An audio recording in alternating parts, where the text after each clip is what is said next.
Oh, good morning mga ka-electrical.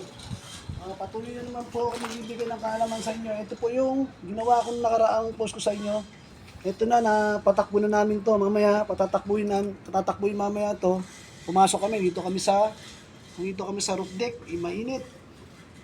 Mamaya, magti-testing kami ng blower, papaandar ito. At ito yung mga tinerminate ko nakaraang post ko sa inyo. Ito yung ECB. 125 amperes, 3 pole.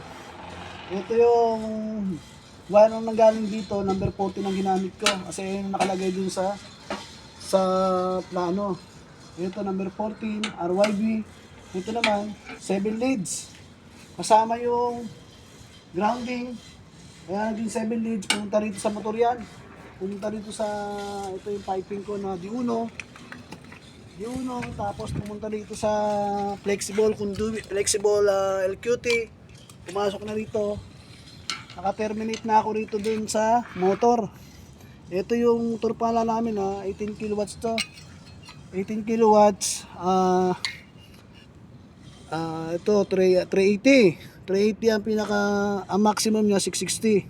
Kaya sa 380 ko kinuha ang termination nito. Ito na pala yung blower namin. Yan, dalawang blower yan. Papaanda rin mamaya yan. Kaya ito, i-testing lang namin.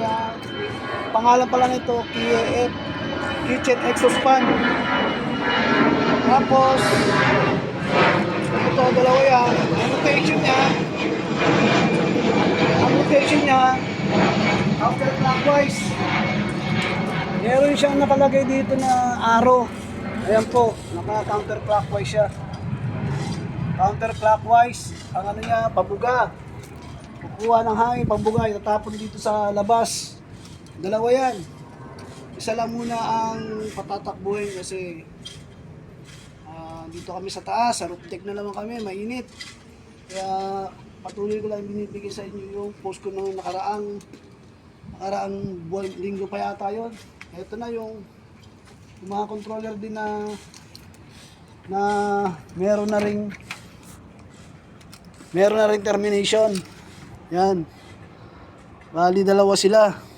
KF din yan, kitchen exhaust fan.